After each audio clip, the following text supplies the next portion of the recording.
है ये। देन महर्षि आपको ग्रेट खली के नाम से जाना जाता अच्छा, है। वर्ल्ड रेसलिंग होती है, उसमें आपने अच्छा, भारत की तरफ से पार्टिसिपेट किया था महाराज। महाराज जी वर्ल्ड चैंपियन कई बार पूरे वर्ल्ड में सभी को हराया रेसलिंग में जी। हमारे राष्ट्र का नाम किया। हाँ, बहुत सुंदर। आप स्वस्थ हैं? हाँ ठीक है महाराज। हाँ, हमारी प्रार्थना है जो भी नाम आपको भगवान का प्रिय उसको जपा भी कीजिएगा, क्योंकि ये शरीर एक दिन जाएगा, ये तो आपको पता है ना, जाएगा। देखो पहले जैसा था वैसा जो आज है वैसा कल नहीं, जैसा कल है वो परसों नहीं। ये परिवर्तनशील शरीर है, इसका एक दिन पतन हो जाएगा, ये शरीर एक दिन नहीं रहेगा। तो आपने जो किया वो आपके साथ जाएगा। देखो आपने जैसे, ये हम तो ज्यादा जानते नहीं इस विषय में, पर इतना जानते हैं कि एक क्रीड़ा है, ये युद्ध क्रीड़ा जो आपने खेला वो एक युद्ध क्रीड़ा है। उस पे आपने हमारे राष्ट्र का नाम किया, आप हमारे भारत की पहचान बने। अब जब आप यहाँ से जाएं तो आपके पास धन होना चाहिए। तो यहाँ का सिक्का काम नहीं करता, वहाँ जो भी जिस भाव से, भगवान के विविध नाम हैं, कोई अंग्रेजी में उनको पुकारता है, कोई उर्दू में पुकारता है, कोई हिंदी में पुकारता है। भगवान की सब भाषाएं हैं, सब भगवान के नाम हैं। अगर सच्चाई से भगवान का नाम जब किया जाए तो हमारा जीवन आना यहाँ सार्थक हो जाएगा। देखो आज आपकी पहचान है भारत में, आप अमुक हैं, लेकिन ये शरीर तक है। शरीर छूटने के बाद जहां आप जाएंगे उसकी पहचान के लिए आपके पास क्या है? हमारे प्रश्न को आप समझ रहे? हाँ जी महाराज। वहां आपके पास क्या जाएगा? ना तो भारत का मेडल जाएगा, ना तो इस विश्व का कोई भी किसी भी अमेरिका, हालैंड, थाईलैंड कहीं का नोट जाएगा, उस देश में तो नहीं जाता। ना ये शरीर जाएगा। अब वहां के लिए तैयारी क्या है? भगवान ने बड़ी कृपा की। मेरी प्रार्थना है कि हमारा आपसे मिलना व्यर्थ ना जाए।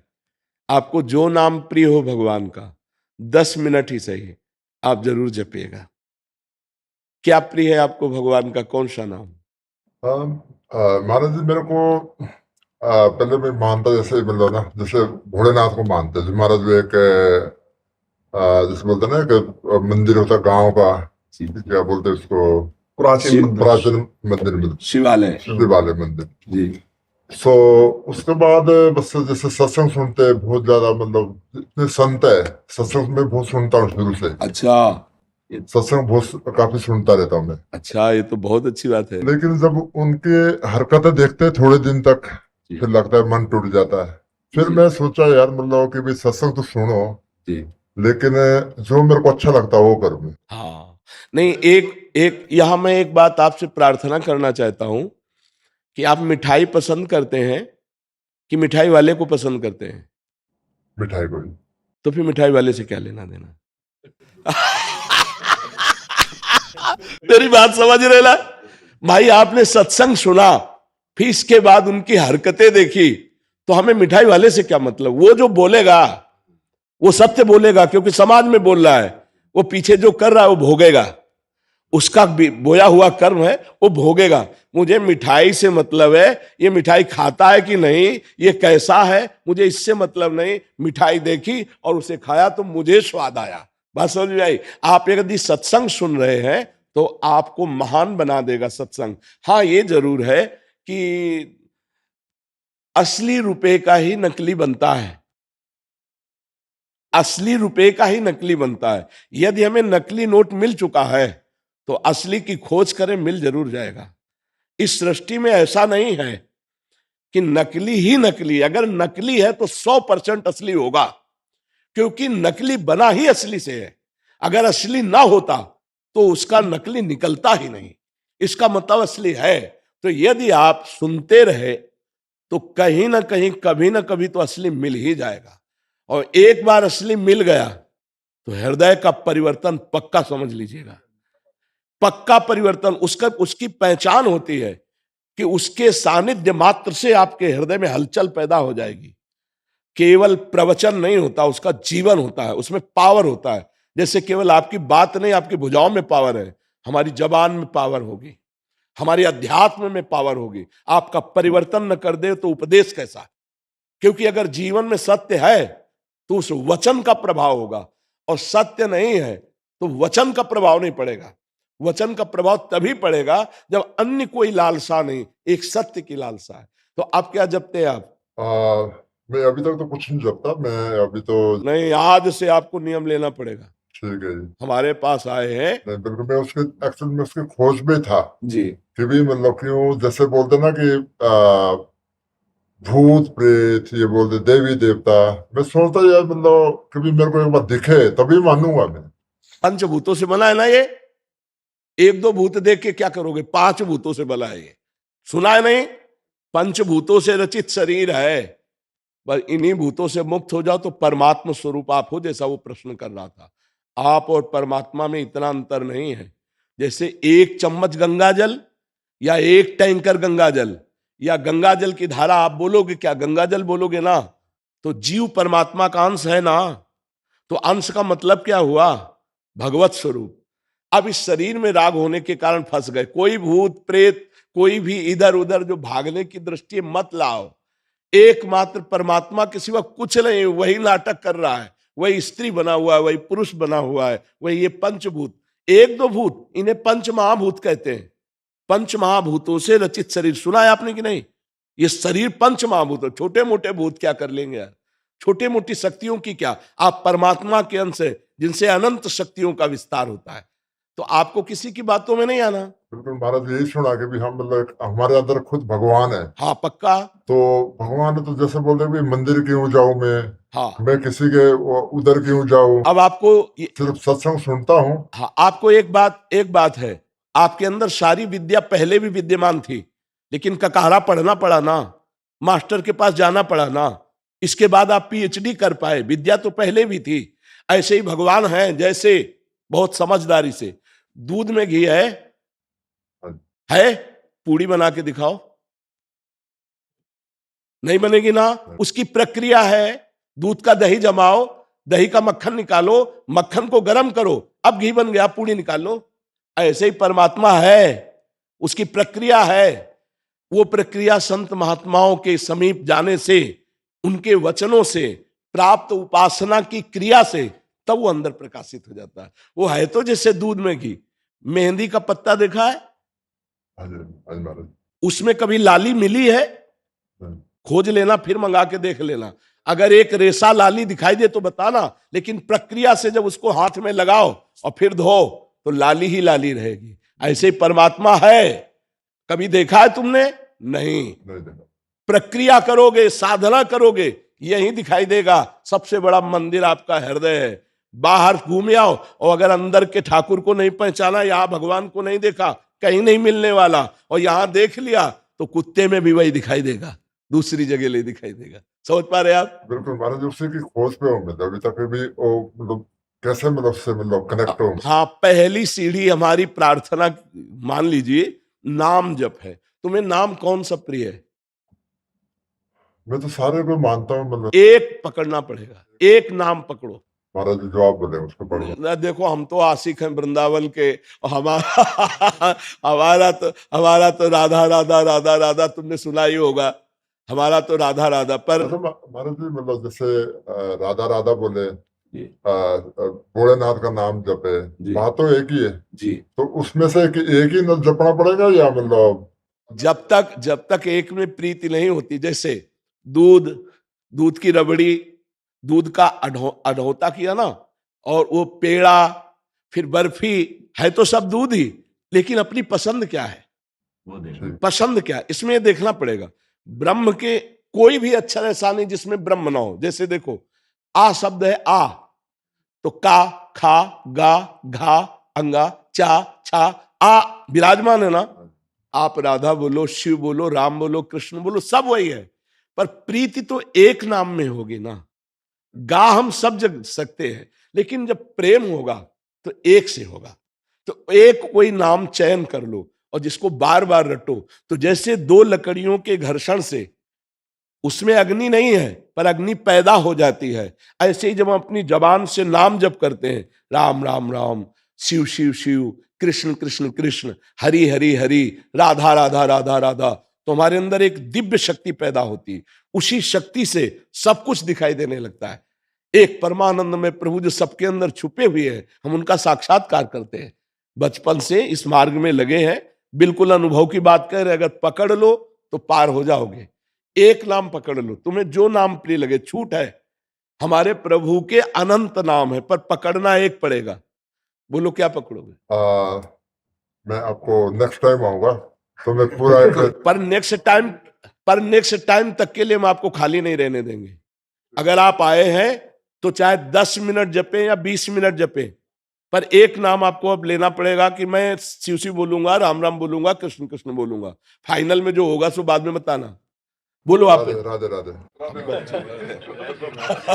ठीक है, जब आएंगे ना तब एक बार बच्चों के साथ हाँ बिल्कुल दर्शन जरूर। करने के लिए। महाराज जी जो आपने जो दिशा दी है ना समाज को जी, मतलब जो पूरे समाज को एक तरीके से बिल्कुल ही चेंज ही कर दिया जी। हम भी आपकी यूट्यूब पे ये देख के वीडियो तभी पूरा देखा सुनते हैं जी, तो अभी हमारा भाई मिलेंगे महाराज जी से आशीर्वाद लेके भी चलेंगे। जरूर। महाराज जी ये क्वेश्चन है मेरा। हाँ जैसे लोग जब आपस मेरा एक सिद्धांत है मेरा कि भाई मैं किसी को नाम नहीं जपता, किसी को नहीं, पर एक चीज पकड़ी है मैंने कि किसी को मैं हर्ट नहीं करना चाहता मैं लाइफ में जी। मतलब कि भाई अगर किसी को थप्पड़ भी मारनी तो पूछ कर मारा, भी थप्पड़ मारूंगा तेरे को, मतलब तो समझ जा जी। तो एक तो मैं हर्ट नहीं करना चाहता किसी को, लेकिन इससे एक बात समझिए, आपने एक केवल प्रतिकूल क्रिया रोकी है, ये कोई आपके पास धरोहर नहीं है। आपने एक प्रतिकूल क्रिया नहीं करूंगा, आप समझना, ये आपके पास संपत्ति नहीं है। अब आप कह दो मैं नाम जप नहीं करूंगा लेकिन किसी को दुख नहीं दूंगा, दुख ना देना ये आपकी एक अच्छी क्रिया के अंतर्गत आ गया, आपकी सोच के। आपके पास संपत्ति क्या है? आप जब यहां से जाएंगे तो आपके पास संपत्ति क्या है? तो इसीलिए कि 10 मिनट 20 मिनट, अगर 20 मिनट भी शुरुआत कर दी राधा राधा राधा राधा, तो आप खुद अनुभव करना। ये क्वेश्चन और हाँ खूब पूछ लो। महाराज जी मतलब लोग ना फायदा उठाते हैं, मतलब जैसे मेरा भोड़ेपन का लगता भी सीधा साधा अमेरिका से आया है, इसको क्या पता है, तो मेरी बात समझो। उठाते हैं, फिर गुस्सा बढ़ाता नहीं, गुस्सा नहीं, आपको आनंदित होना चाहिए। आप किसी के फायदे के काम में आए, जब आप हट नहीं करना चाहते, वो दुख नहीं देना चाहते किसी को, कंट्रोल नहीं होता कई बार ना, वैसा लगता है क्या करूँ अब। नहीं, उस समय मुस्कुराना चाहिए। करता हूँ मैं कंट्रोल कोशिश करता, पर बहुत जैसे बोलता ना कि नहीं, अब उसको मतलब नहीं, आपने पहली बात कही थी मैं किसी को दुख नहीं देना चाहता। अगर आपका फायदा उठा रहे तो धन्य भाग है, आप किसी के फायदे लायक तो बने। यहां तो संसार में पशु की तरह जन्मते हुए मर जाते हैं, किसी के फायदे में नहीं आते। आपका लोग फायदा उठा रहे हैं, ये बहुत अच्छी बात है, आप डरिएगा मत, आपको कोई परास्त नहीं कर सकता। जब आप किसी को दुख नहीं देना चाहते तो आपको कोई फंसा नहीं सकता। हाँ, लाभ ले ले तो धन्यवाद है, जैसे वृक्ष के नीचे कोई छाया ले ले, कोई पत्ता ले ले, कोई फल ले ले, कोई फूल ले ले, तो धन्य है, भगवान ने आपको ऐसा बनाया कि दूसरे आपसे लाभ ले रहे, नुकसान तो नहीं हो रहा किसी का। तो आपको गर्व होना चाहिए कि हमसे लाभ ही ले लो, लूटो हमें। सॉरी आपकी बात जी महाराज जी, मैं इसकी तलाश में था कि भी भगवान कैसे मिले जी, और सभी को ही पता है जी, सब लोगों को पता है कि भी मेरे जो 20 साल तक मैंने कोई चप्पल नहीं, बूट नहीं डाले जी, कभी, मतलब ना। और मैं एक मजदूरी करता था, पत्थर तोड़ता था, रोड बनाता था। जी, हम 7 भाई थे जी, तो कभी सोचा नहीं था कि इतना मिलेगा। परमात्मा ने पाने कहाँ से मिला, कभी सोचा नहीं था। मतलब ये हकीकत, मतलब अपनी ये सबको पता है, मतलब इतने मतलब आशीर्वाद परमात्मा का। पर लेकिन मैं सोचता था कि एक बार उसको देखूं कैसा कैसा, मतलब उसकी तलाश में था मैं हमेशा। मतलब कि भी तो मैंने एक सिद्धांत बनाया था लाइफ पे कि भी किसी को हट नहीं करना और मेहनत करनी है।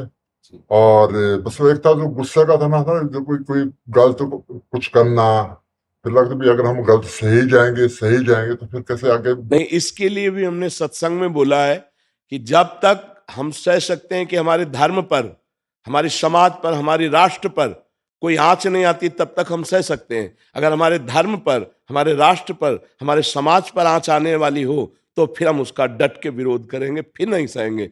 थोड़ी हमारे ऊपर कोई गाली दे दे या हमसे कोई थोड़ा सा लाभ ले ले, हम उसको सह लेंगे, लेकिन हमारे धर्म की हानि हो रही हो, हमारे राष्ट्र की हानि होने वाली बात हो, हमारे समाज में हानि पहुंचने वाली हो, फिर हम बर्दाश्त नहीं करेंगे। इसके लिए तो कई बार सत्संग में बोला है।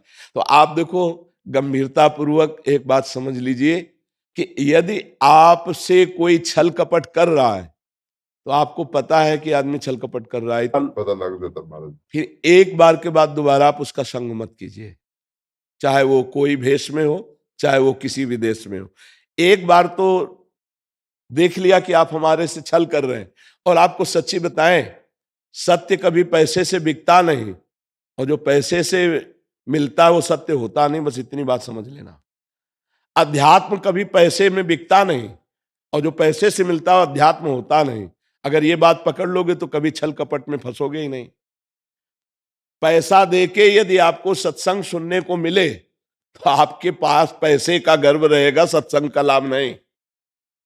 जो सत्संग है वो केवल सत्य विचार की भावना से तुम्हें मिलेगा, उसमें अर्थ की प्रधानता नहीं होगी। फिर छल कपट कौन कर सकता है? जब आपका परिचय जानकर हम आपका आदर करेंगे तो भगवत भाव से, क्योंकि हम भगवान के दास हैं, हमें किसी से कुछ नहीं। समझ में आया?